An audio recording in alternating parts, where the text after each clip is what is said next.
Ang atong ebanghelyo is highly theological. Lawom nga pagtulunan sa Ginoo. Nakasabot mo ani? Niingon si Kristo, ako ang dalan. Mao na iyang giingon sa una natong nabatian.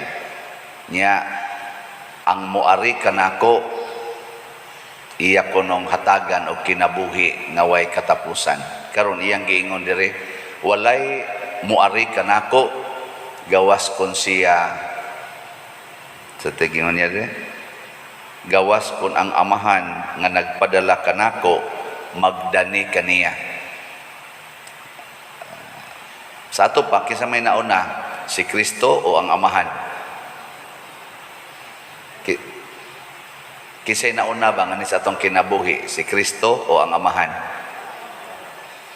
Mas nauna ang amahan nga ni sa atong kinabuhi. Kay danihon man usa tas amahan aron ta moduol ni Hesus. Nya napagisig quote diri nga niingon ang mga propeta, ang tanang tao tudluan sa Dios. Ana, sa to pa wa pa si Kristo moabot sa atong kinabuhi tudluan atas Ginoo.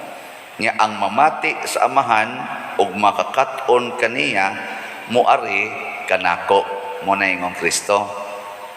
So kini di ang pagduol sa Ginoo mga igsoon, dili di ni ato nga kabubuton, dili ni kun kita lang di kita kaduol sa Ginoo. Ang kani di ang pagduol sa Ginoo bunga ni sa atong pagpamati sa Ginoo nga nagsigig tudlo nato sulod sa atong kinabuhi, sa atong hunahuna o sa atong pagbati. Di ba? Naamang ginaingon nga, kana bang murabita kag danihon ka ba? Yung ka, lahi man akong bation kung to ako simbahan. Mura man og ka ng, sana, gaan, inighuman, amo adto na ko sige simbahan. Kana, mo na ipagbati. Or, maingon sa ka, mura man ko og magiyahan kung unsay maayong buhaton basta magsigi kog basa sa Biblia, lahi magsigi kog basa og kaning mga sinulat sa mga politika or mga newscaster nga magsigig highlight aning mga violence, kaning away, mga marites. Lahi man mura magbugat akong paminaw, magsigi na kog basa sa aning kuan Biblia. Hantod yun, paduol na yun kas Ginoo ni Kristo, mo na mo end up yun ka nga magpabunyag. Magpabunyag ba? Mo na ang nahitabo sa unang pagbasa, ang eunuko. Wa pa mo abot niya ang bunyag, sige siya basa. Kaya ganahan man siya maminaw sa, marabag doon na siya bation ba nga magbasa sa pulong sa Ginoo. Wa siya magbasag newspaper pag uli niya, ang Bible. Pero wa kay siya kasabot. Mo to ang Espiritu Santo nga mo'y nagmando sa kinabuhi na ni Felipe, usa sa mga apostol ni Kristo. Ingon gugda ng karwahe kay hiner na mudagan karwahe labi nagdaghag karga. Siya dagan na dito niya abay na ang karwahe. Sunod lang po siya Felipe. Hantod nangutana ang kadtong eunuko. Ayang gipangutana, kasabot ka na imong gibasa? Unsaon pagkasabot nako, way mo pasabot nako. Hantod gipasabot niya. Niingon gyud ang eunuko, nya bunyagi ko. Una moingon ang uban, og sundon taning maong paradigm, moingon dayon ang uban. Niya ayaw na bunyagi ang bata kay wa pa man nakasabot. Ano? Sakto dili. Sakto kung kani nga maong paradigm. Pero doon naman sa giingon si Kristo na hangga sulti. Katapusan dayon niyang sakas langit na sa Mateo chapter 28. Ingon si Kristo, bunyagi ang tanang katawhan sa tibuok kalibutan. Muna siya. Nya kana imong anak nga bag-ong gianak unsa man na, itoy o tao? Bunyagi man ang tanang katawhan. Di nataw naman na mo tatang imong natay adlaw natawhan. Kay mo'y atong pagkatao, pag-anak na to, hibaw na, tao, bunyagi ang tanang katawhan niya. Ang sumpay, og tudloi sila sa tanan nga akong gisugo kaninyo. So, diha dapita ang koneksyon. Pwede ra bunyagan ang gamayng bata, pero tudluan yun sa tanang gisugo. Ang nakaapan sa gunato, mo bunyag, inighuman, kaon og inom raman. Nya human dayon di naman tudluan sa sugo Ginoo, ato mang tudluan sa atong sugo. Mao na ang resulta, og di mo tuman kusi dayon nganong wa ka manglimpyo, nganong wa ka eskwela, nganong nahagbong ka. Ang ato naman ang mga sugo, di naman na sugo Ginoo. No. Karon, kumusta man ang inyong kinabuhi? Saman, nagpatudlo mo sa Ginoo o wa? Kusog ba mong maminaw sa pagtudlo sa Ginoo? Bisag wa bunyagi, mutingog gid ang Ginoo. Nga naman, sa Book of Genesis, gibutang gid didto, atong himuon ang tao sa atong larawan o kasamahan. Isa to pa, bisan pag kanang mga kanatong gitawag og mga terorista, kanang mga tao ba nga wa gyud di gyud Katoliko ba, gani masuko pa gyud Katoliko o Kristiyano nga relihiyon, sa kinailadman ana sa ilang kasing-kasing og maminaw lang gyud na sila, dili nila ba pa tuyangan ang ilang hunahuna, makabati gyud na sila sa Ginoo nga mosulti nila nga mao ni buhata kay mao ni maayo. Unsa may mga basic good nga ang tanang tao kahibaw gyud ani, bisag unsa pa ang sa may basic good, preservation of life. Kana bang wa gyud tao bisag wap-an ani mo tudlo bisag kanang gamayng bata kamao ginang mo preserve. Tanawang bata inighikap niya sakit, ang sa may buhaton bisag kamang-kamang pa na mulikay gina siya. Usahay mo hila, mao na ilang way of defense, hila kay preservation of life. Ang nakaapan lang kung sudla na tagyawa ang atong buhaton ay preserve my life by killing your life. Mao na kuyaw nya mudagan na mo na karon sa atong paminaw aning atong mga politicians og magsangyaw na sila. Say maapil pud tang kaming mga pari, musangyaw na sila aron munindot ang ilang image, ilang buling-bulingan ang image sa ilang kaatbang. No? Kabantay mo? Mao na sila yung mga yawanon. Kana bang magsigi og buling-buling sa ilang katawhan aron munindot ang iyang image. Parehara sa tingali na nimo, basig naiuban manugo, suya man sa siyang kaatbang nga balay nga nindot kay pagkapintal ang kural, magsugo siya mga buangon, bandali na ninyo aron mas nindot ang ako.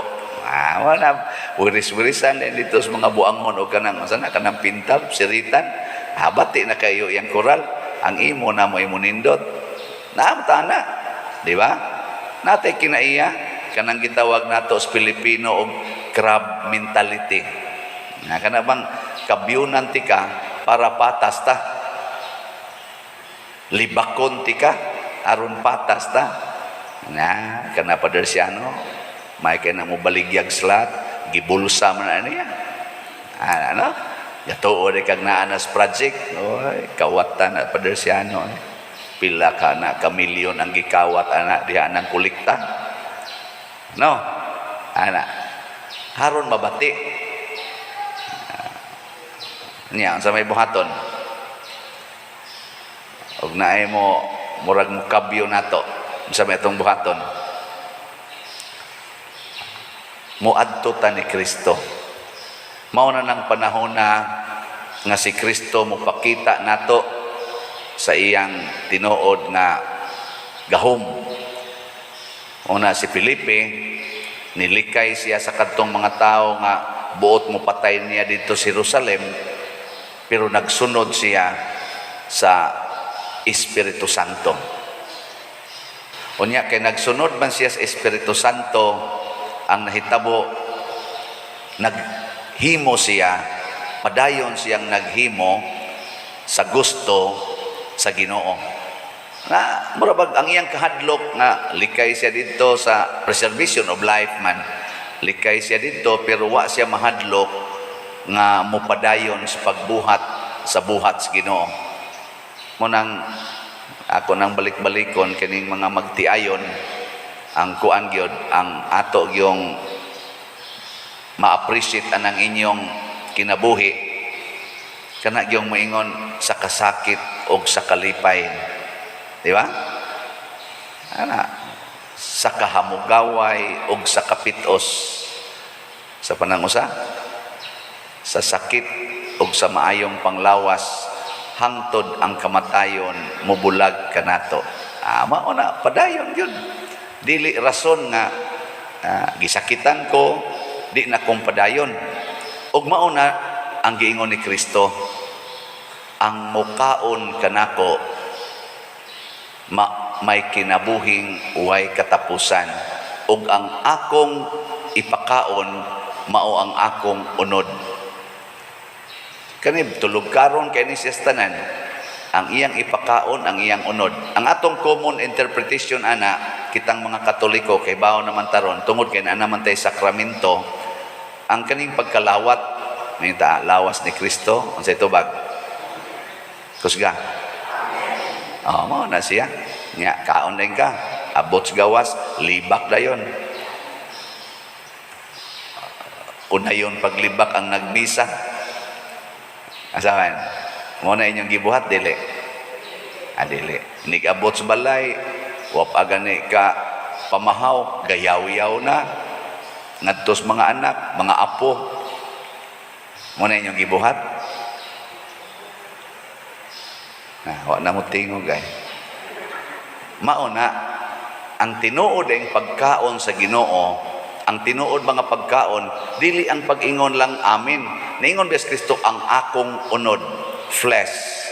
Unsa may gibutang sa unang chapter sa kang Ebanghelyo ni San Juan.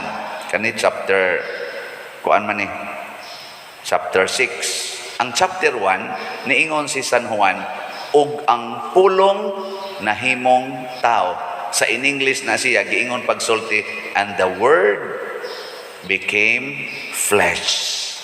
Sa ato pa di ay, kung maingos Kristo, ang akong unod, maoy akong ipakaon, pasabot ana, ang iya din ng pulong nga gisulti. Kaya ang iyang pulong, nahimo namang flesh. Muna kung mukaon tanya, maingon tang amin, pero magsalikway tas iyang pulong, wa na ikapuslanan. Wa yun. Nag-ingon des Kristo, nga pagyaw-yaw mo sa inyong mga anak. Naingon? Niingon des Kristo nga, sige mo og kanang panglibak ang inyong mga silingan. Na ade na, pulong din ng Kristo. Niingon des Kristo nga, pangural mo sa inyong balay. Na ade na. Niingos Kristo nga, paningil mo ng utang. Na ade na. Niingon des Kristo nga, ayaw mo palit og slat. Sa may gingon ni Kristo, ihatag ang tanan ngadtos mga kabos. Ana, di ba?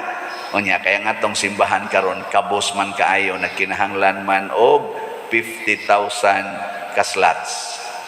Di ka mo palit. Di wa na. Wa na ka mo sunod sa pulong sa Ginoo. Ginuton taning kwarta pa dire.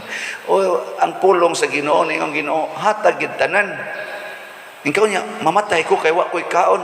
Ingos Kristo, bulahan kadtong mamatay, uban ka nako, kay mabanhaw sad, uban ka nako. Di ba? Napulong gawda niya. Ingon siya, kinsa tong maniguro pag amping silang kinabuhi, kawad-an ni ini. Katong maniguro ba pagluwas ba sa kinabuhi, kawad-an ni ini. Apan kadtong magpakamatay, alang ka nako, makabato ni ini. Unya, alang din as Ginoo pa dir, palitag slat. Para ni simbahan. Ang Ginoo man na. Maobitaw sila si Felipe, sila si San Pedro ug ubang pang mga kauban, apil na si Pedro Calungsod, Lorenzo Ruiz, nagpakamatay para sa simbahan. Literally, nagpamartir para sa simbahan. O kaning atong paghatag o tabang sa simbahan o sa katawhan sa simbahan, mauna na'y pagpakamatay o makalipay na sa Ginoo. Muna na ang pulong, muna na ang atong pagkaon, niya dili na ta mga matay tungod ana.